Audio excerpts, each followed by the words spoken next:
inaantala nga po itong, I think, 7 billion pesos worth ng tinatawag po na MAIFIP, Medical Assistance for Indigent and Financially Incapacitated Patients, na ito po ay sa pamamagitan ng mga guarantee letters ng mga politiko saying na yung kung pasyente ay hindi po makapagbayad ng hospital bill nila sa inyo, no, sa mga private hospitals, mababayaran pa rin sila through itong MAIFIP program. At dahil ang inaalala ninyo kasi mga ilang politiko po, natalo nitong nakaraang halalan. Ito po ba ay natugunan ninyo? Nagkaroon na ba ng assurance na ito'y mababayaran? Nga po. Yes po. Ganito, no?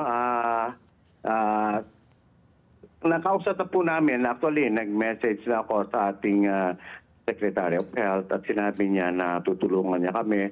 And then, of course, tumawag na po sa akin yung USEC in charge of MAIPIP.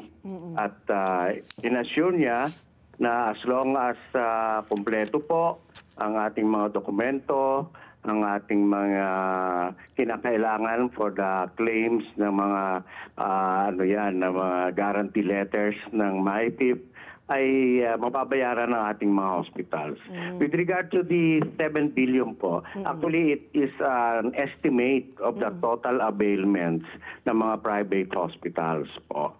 And upon consultation with her, sinabi niya na paramihan naman doon sa mga iyon ay halos nabayaran na. What we are trying to claim from them are some hospitals around siguro mga more than 50 private hospitals ito na all over the Philippines na nag-amount to around less than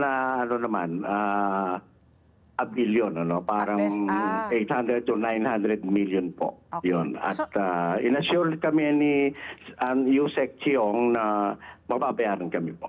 Okay. So yung 7 billion nabawasan na po. So we're looking at 800 to 900 million. Okay.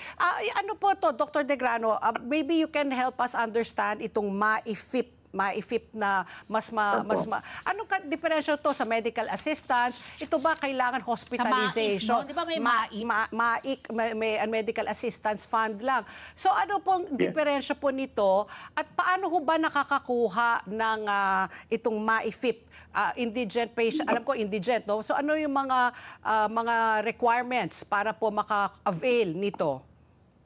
Yun po, kasi po siyempre pagka nagpunta kayo ng ospital, may mga charges po sa atin. Usually, babawas sa atin dyan yung mga benefits natin sa PhilHealth, etc. Ngayon, kung meron pa pong excess dyan or out of pocket, nag-a-apply po ang ating mga pasyente. Kung sila ay ma-identify, kailangan po meron silang mga evaluation ng social service.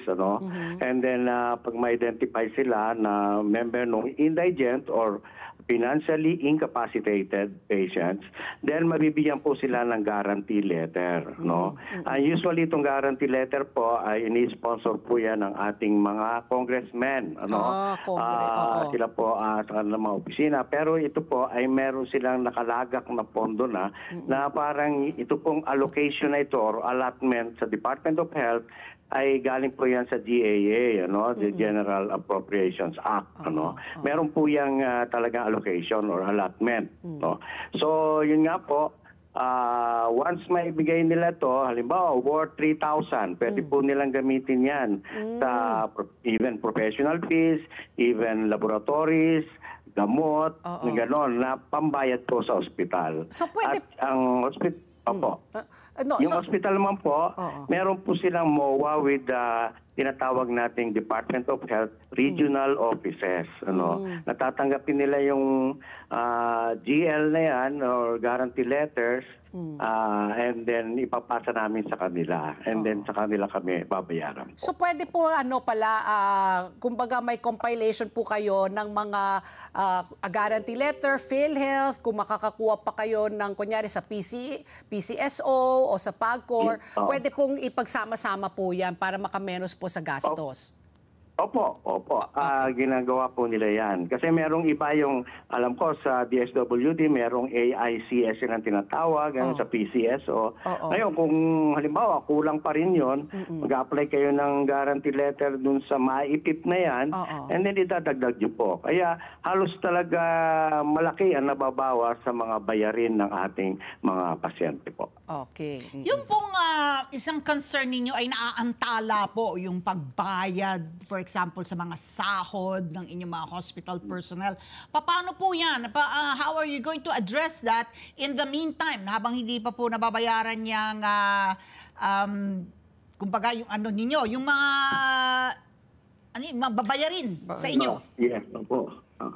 Medyo, receivables ninyo. Medyo nasasanay na po siguro kami mga pribadong hospital sa ganyan. No? Kasi, nasanay na. Sa totoo lang po, nag-assurance naman si USEC na mababayaran kami. Yun nga lang, sabi niya, alam niyo naman sa gobyerno, may mga bureaucracy, ganyan. Minsan, kulang yung pipirma, ganyan. Minsan wala yung pipirma. Minsan ang daming pinadaan ng proseso. At alam naman po namin yun, na-acknowledge namin yun. Basta bigyan lang niya po kami ng assurance na may babalik sa amin. Of course, itong mga in advance namin para sa ating mga pasyente. Let's get together. Sunday 25. Sunday 25.